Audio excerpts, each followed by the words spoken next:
სახალხო დამცველის აპარატი და არასამთავრობო ორგანიზაციათა კოალიცია თანასწორობისთვის თანამშრომლობის ახალ ეტაპზე გადადიან. გაფორმდა ურთიერთთანამშრომლობის მემორანდუმი. ომბუდსმენი მესამე სექტორთან ერთად იმუშავებს დისკრიმინაციის კუთხით არსებული საკანონმდებლო ხარვეზების გამოვლენაზე, გაიმართება შეხვედრები მოქალაქეებთან და კანონმდებლებთან და ეგეგმება აქტივობები საზოგადოების ცნობიერების ამაღლების კუთხით.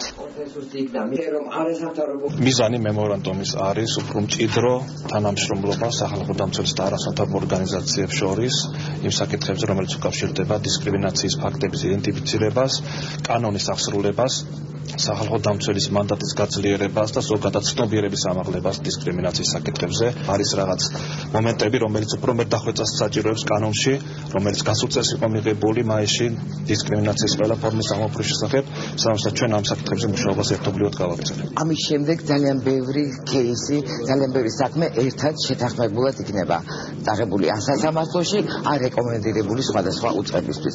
მნიშვნელოვანია ის, რომ რამოდენიმე თვის მანძილზე კოალიციამ უკვე 40-მდე кейსი შეიტანა უშუალოდ სახალხო დამცველის ოფისში, რომელიც პასუხისმგებელია კანონის აღსრულებაზე და მომავალში ძალიან აქტიურად აპირებს მუშაობას.